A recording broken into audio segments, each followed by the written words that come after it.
선생님 안녕하세요. 이유를 알면 신앙생활이 행복해집니다. ENU. 성공. 네, 네. 좀 맞춰봤는데 네, 우리 유민 목사님 요새 조회수에 상당히 좀 스트레스를 받고 있는 것 같은데 어떠세요?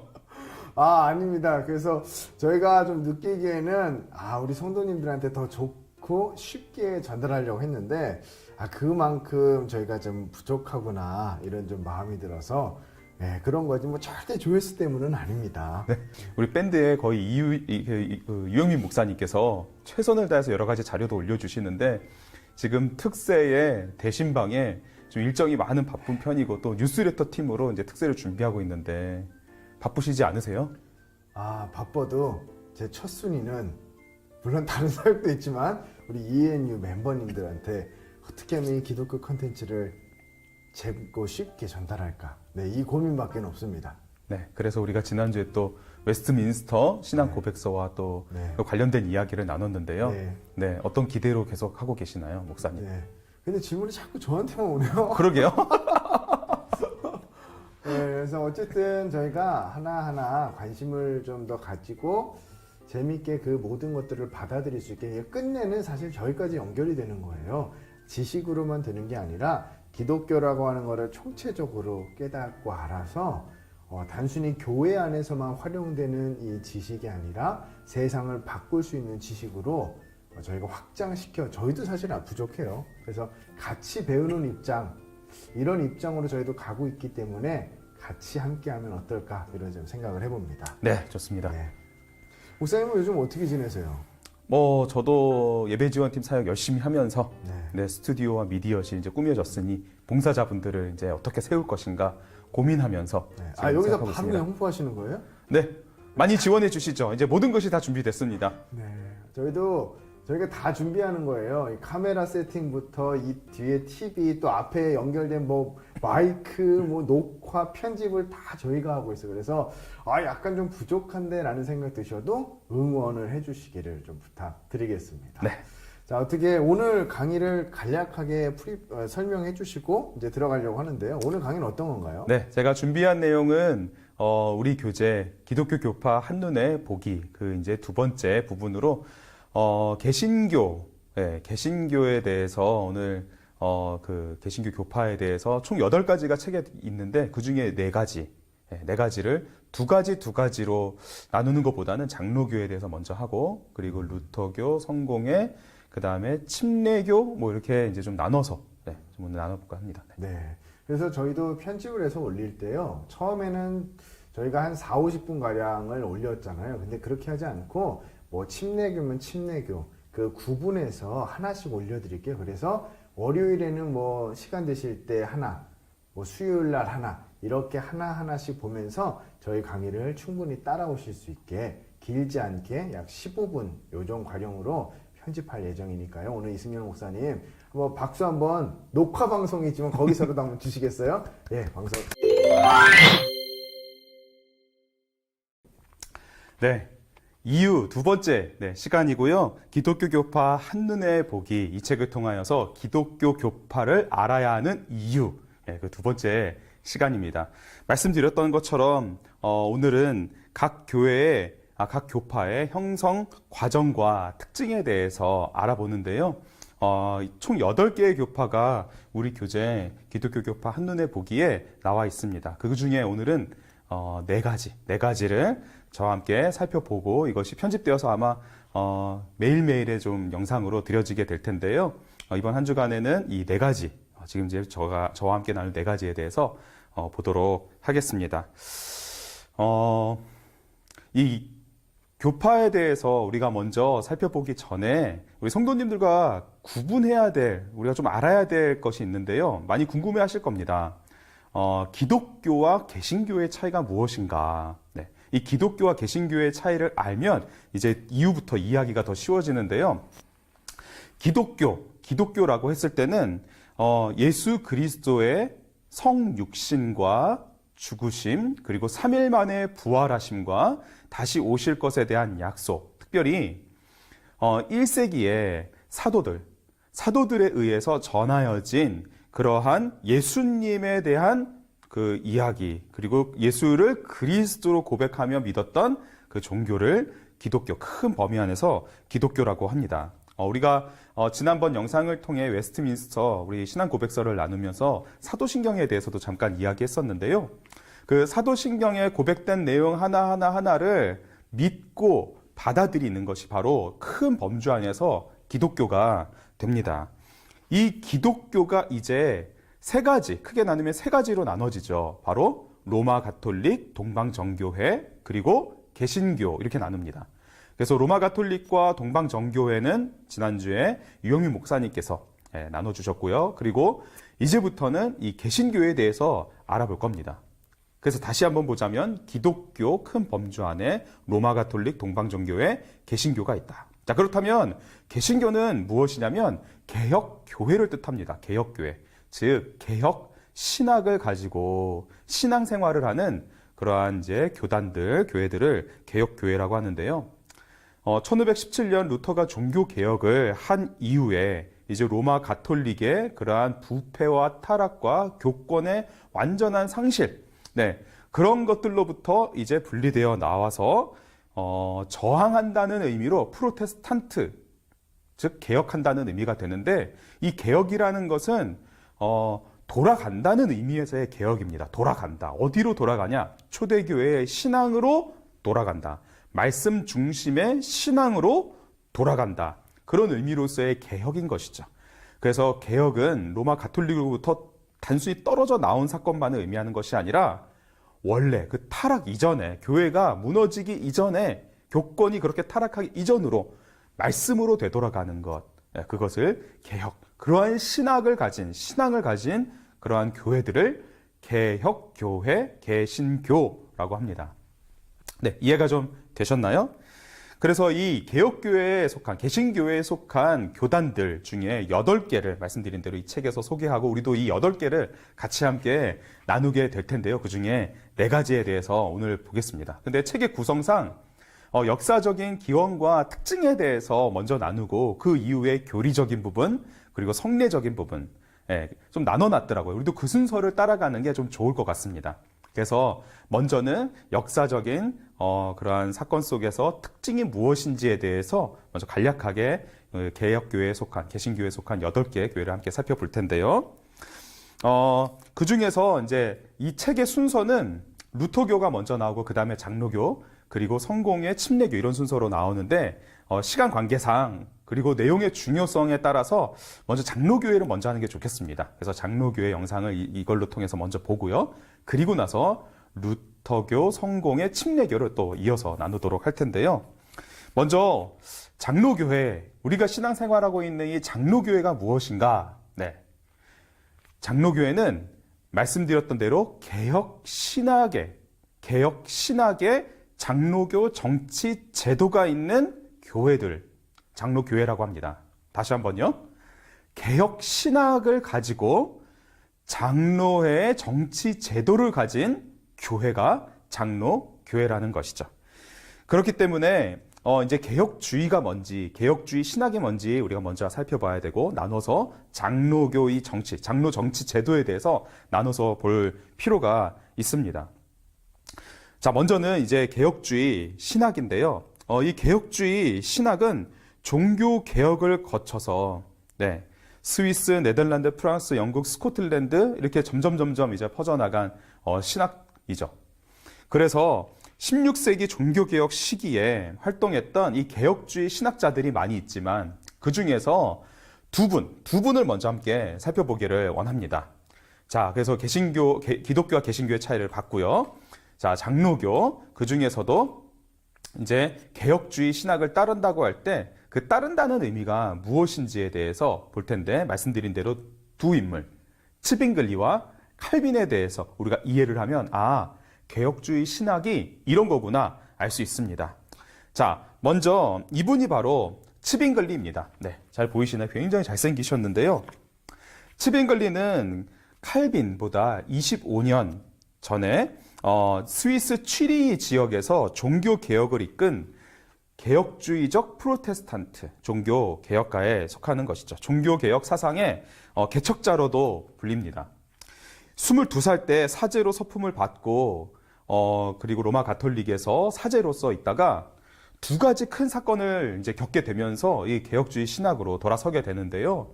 이 두 가지 사건 다 전쟁과 연관이 있습니다. 전쟁. 자, 당시에 전쟁이 발발을 해서 이제 참전 용사로 참가하게 되는데 당연히 사제였기 때문에 교구민들을 돌보면서 그 전쟁을 수행하고 있었는데요. 첫 번째는 이제 전쟁에서 승리하자 그 교구, 즉 성도들이 그 정복당한 지역을 굉장히 약탈하는 것을 보게 됩니다. 그러니까 이제 신앙이 무엇인가라고 이제 회의를 하게 될 뿐만 아니라 또 다른 전쟁에서는 반대로 용병들이 잔인하게 학살당하는 것을 보게 됩니다. 자, 이 전쟁으로 인한 그 성도들의 모습을 보면서 신앙이 무엇이고 그리고 말씀이 무엇인가에 대해서 고민하면서 이제 그 당시에 에라스무스가 출판한 그리스어, 헬라어 성경을 읽게 되고 그리고 성경 해석의 권위를 가진 교황에 대한 생각이 바뀌게 되는 것이죠. 자, 그러면서 이제 개혁주의 신학 노선으로 들어서게 됩니다. 그러면서 말씀이 이 츠빙글리 우리 신학자를 변화시키게 되고 그리고 그 변화된 신앙과 신학을 가지고 취리를 바꿔가기 시작하는 것이죠. 근데 우리가 중요한 것으로 기억해야 될 것은 뭐냐면 우리가 좀 이따 루터에 대해서도 살펴보겠지만 루터교에 대해서 살펴보겠지만 루터교, 즉 루터가 주창한 그 신학의 기초는 전체적인 개혁, 즉 전체 신앙생활이 다 예전으로 돌아가는 것이 아니라 전통적인 것, 로마 가톨릭 교회로부터 흘러내려온 교회의 전통은 존중하지만 신학에 있어서는 믿음으로, 은혜로, 말씀으로 구원받는 것을 주창한 게 이제 루터라면 츠빙글리는 전체적인 개혁, 로마 가톨릭 교회의 전통뿐만 아니라 모든 것을 다 말씀으로 전적인 개혁을 해야 한다. 성경이 보장하지 않는 모든 것들은 다 없애버리고 오직 말씀 위에 교회를 세워야 된다라는 것이 츠빙글리가 주창했던 종교개혁의 스위스 취리 지역에서 이끌었던 바로 종교개혁이었죠. 그래서 우리가 이제 개혁교회, 이 개신교회의 거의 표라고도 할 수 있는 솔리데오 글로리아 많이 들어보셨죠? 오직 하나님께만 영광을 이것을 주창하면서 종교개혁을 이끌었던 분이 바로 츠빙글리 이 신학자가 되겠습니다. 또 한 분을 우리가 또 기억해야 되는데 바로 말씀드렸던 칼빈입니다. 네, 바로 존 칼빈인데요. 프랑스에서 태어났기 때문에 장 깔뱅 이렇게 하시는 분도 계시고 또 영어식으로 존 칼빈이라고도 하는데 이 시간에는 제가 신학교에서 배울 때도 칼빈 그래서 이제 칼빈으로 통일해서 하도록 하겠습니다. 프랑스 누아용에서 태어나셨어요. 그래서 이 프랑스 당시 혼란스러운 시기에 난민으로서 지낼 때 마르틴 부처라고도 하는 이분을 만나서 스트라스부르크에서 목회를 하기 시작합니다. 그래서 거기서 이제 그 장로교와 개혁신학에 대해서 도전을 받고 그리고 이제 그 제네바에 머물게 돼요. 그 제네바에서 머물면서 평생 거기서 이제 스위스 제네바에서 사역을 하게 되는데 이 칼빈, 종교개혁자 칼빈이 제네바에서 이제 목회를 한 게 얼마나 중요한 것인지는 또 살펴보게 될 것인데요. 지난번에 우리 이인호 목사님께서 설교 시간에 그 칼빈 종교개혁가를 이제 걸어다니는 종합병원이라고도 표현하셨죠. 딱 보기에도 좀 연약해 보이지 않으시나요? 네.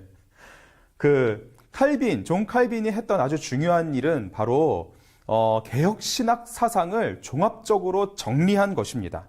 종교개혁의 사상을 탄탄하게 정리하고 종합해가지고 신앙 고백서는 아니지만 거기에 준하는 내용으로 체계를 세우셨죠. 그게 바로 기독교 강요라는 우리 지난번 영상에서 나눈 기독교 강요라는 책인데요. 그 기독교 강요를 출판하면서 이제 기독교, 즉 개신교의 신학 사상에 대해서 가진 그 체계들을 나누기 시작하셨습니다.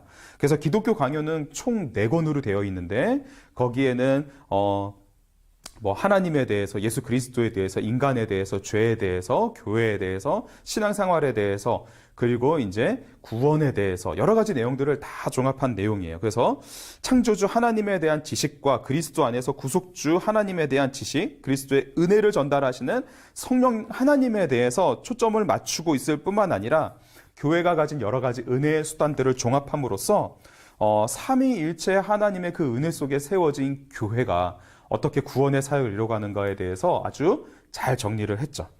그래서 그리스도와 교제할 수 있도록 우리를 초대하시고 그리스도와 계속 교제할 수 있도록 하신다라는 이 믿음의 기초 위에 제네바 지역을 완전히 개혁교회에 기초한 도시로 세울 뿐만 아니라 그곳에서부터 많은 개혁주의 교회가 또 세워질 수 있도록 한 그러한 기초와 또 교육을 또 목회를 하셨던 분이 존 칼빈 이시죠. 그래서 개혁주의 교회가 신앙 고백을 하는 것이 무엇인지 이 세상에 공포하기 위하여서 교리 문답서, 우리 지난번에도 나눴죠. 신앙 고백서의 교육적인 목적의 책이 교리 문답서인데요. 그것을 또 출판해서 다음 세대들에게도 이 개혁주의 신학에 대해서 가르쳐 주셨습니다. 특별히 장로교회에서의 개혁주의 신학과 더불어 존 칼빈 이분에 대해서 알아야 하는 이유는 말씀드렸던 대로 제네바에서 목회하실 때 그 교회를 장로교 정치제도, 장로 정치제도를 도입해서 그곳에 또 목회를 하셨기 때문인데요. 교사, 목사, 장로, 집사라는 교회 조직도, 그 조직, 하나님의 백성에게 주어진 은혜를 공고하기 위하여 특히 장로를 교회의 중요한 직분으로 여겨서 이제 교회를 회복시키는데 그런 정치제도를 같이 함께 개혁주의 신학과 더불어서 제네바에서 목회를 했기 때문에 존 칼빈 이분이 중요한 이유입니다. 그래서 그분 이 존 칼빈 이제 신학자께서 하신 말 한마디를 제가 읽어드리면, 내가 생각하기로는 다스리는 자들이란 성도들 가운데 선출된 장로들인데 이들은 교회의 감독들로서 도덕적인 잘못을 견책하고 권징할 책임을 가지고 있다. 그래서 각 교회마다 처음부터 경건하고 책임감 있고 그리고 이들 가운데서 성출한 장로들의 모임, 그 장로들의 모임을 통해서 잘못된 것을 재판하는, 이제 치리하는 것도 이제 교회에 가진 권한 중에 하나다 해가지고 장로교회 정치제도를 제네바에서 잘 정착시킨 분입니다. 그래서 개혁주의 신학과 장로의 정치 체제가 결합된 이 칼빈의 제네바 교회의 그 사역은 이후에 스코틀랜드와 영국, 나아가 전 유럽에 종교개혁에 큰 영향을 끼치게 된 것이죠. 그것이 이제 미국으로 가서 우리나라에까지 들어오게 된 것입니다. 자, 그 다음으로 이제 장로 정치 제도에 대해서 좀 집중해서 살펴볼 필요가 있는데요. 지금까지 이제 개혁주의 신학이었다면요. 장로의 제도는 감독주의, 즉 성직자 중심의 교회 운영에 반대하고 또 회중주의, 그러니까 교회 전체 성도들이 회중으로서 교회 결정권을 가진 그 중간에 있는 민주적 정치 제도라고 할 수 있습니다. 개혁주의 신학의 장로의 정치 제도가 이제 장로교회라고 한다면 개혁주의 신학은 가지고 있지만 정치 제도를 다른 것을 반영한 경우들이 있죠. 그럼 이제 장로교회는 아닙니다. 이제 좀 이따 살펴볼 그 개혁주의 신학에 말씀드렸던 회중이 교회의 모든 것을 결정한다라는 이 회중제가 결합된 게 회중교회, 그리고 회중교회로부터 이제 침례교가 이렇게 나오게 된 것이죠. 자, 근데 장로교회는 이 개혁주의 신학의 장로의 정치 제도, 즉 성도들, 이 회중들의 대표를 뽑아서 그 대표들, 장로들이 교회를 이끌어가는 것이 됩니다. 그래서 장로들의 다스림에 의존하는 교회 정치 제도가 되겠죠. 네, 그래서 장로의 정치의 초기 이제 건축자가 바로 바로 이분이 되겠습니다. 네, 그 칼빈이 난민 시절을 보낼 때 바로 만났던 마르틴 부서, 네, 부처라고도 하죠. 그래서 종교학자 마르틴 부처가 장로의 정치 제도의 초기를 넣었다. 장로의 정치 체제를 이제 처음 닦았던 분인데요. 말씀을 설교하는 목사와 교회 권징을 맡은 장로가 함께 목자로서 교회를 다스리는 것을 처음 기초를 놓았죠. 다시 한번요. 말씀을 가르치는 목사와 교회를 다스리는 장로가 같이 함께 당회가 되는 것이죠. 교회를 다스려가는 것을 말합니다. 그래서 칼빈은 제네바에서 목회를 할 때 말씀드렸던 것처럼 이와 같이 마르틴 부서가 세운 장로교의 정치제도를 통해서 이렇게 장로교를 이제 세워갔고요. 제네바에서 목회를 할 때 또 제네바를 찾아온 한 신학자가 있었습니다. 바로 존 녹스예요. 존 녹스는 확실한 칼빈주의자가 되는 그 영향을 바로 제네바에서 받게 된 것이죠.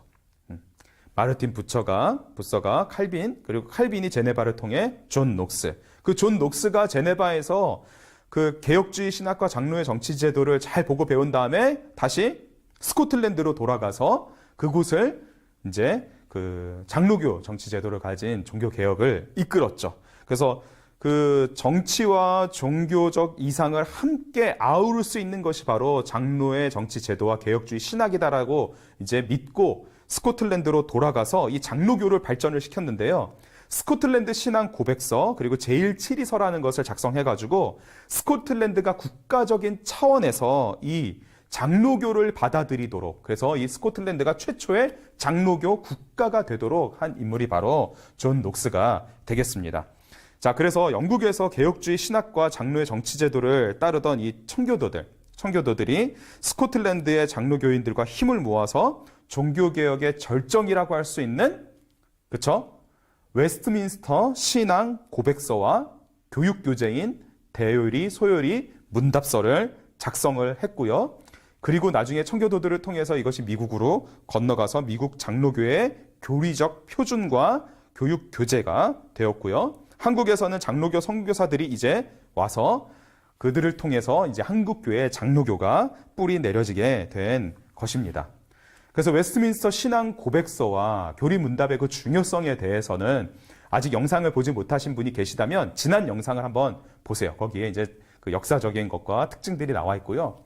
바라기는 우리 성도님들과 함께 이 웨스트민스터 신앙 고백서 그리고 이 교육 교재인 대요리, 소요리 문답을 함께 배워가면서 더욱더 깊이 이 장로교가 얼마나 큰 믿음의 유산을 가지고 있는지 같이 함께 또 살펴볼 수 있는 기회가 되면 좋겠습니다. 네. 자, 그래서 처음 이제 우리 나눈 부분 같이 보았습니다. 네. 개혁주의 신학을 따르고 있다는 것, 장로들이 다스리는 교회 정치제도라는 것, 웨스트민스터 신앙 고백서와 대소요리 문답이 바로 이 장로교의 핵심 내용이 담겨져 있는 개혁신학과 장로의 정치제도가 잘 담겨져 있는 이제 신앙 고백서라는 것을 배웠고요. 네. 잘 알려져 있지 않고 또 이렇게 자료도 없지만 우리가 또 함께 알아가야 될 분이 이제 파렐이라는 분이고 존 칼빈, 베자, 녹스. 네. 이것은 바로, 제네바. 칼빈이 사역했던 그 제네바 도시의 바스티온 공원에 있다고 하는데 바스티온 공원에 세워진 동상들이라고 합니다. 이게 길이가 100m라 그래요. 100m. 엄청 큰 길인데요. 한번 제네바에 여행 가실 일 있으면 이것을 보시면서 한번 우리가 오늘 배운 칼빈과 녹스에 대해서 다시 한번 기억해 보시고 이제 파렐과 베자돌이 같이 함께 배워갈 수 있는 기회가 있었으면 좋겠습니다. 웨스트민스터 신앙 고백서가 작성된 웨스트민스터 사원도 제가 사진을 한번 준비해 봤고요. 여러 가지 인터넷 자료들도 보시면서 오늘 내용을 한번 정리해 보셔도 좋겠습니다. 자, 그러면 우리 이제 이어서 루터교회 그리고 성공의 침례교회까지는 다음 영상을 통해 같이 보도록 하겠습니다. 감사합니다.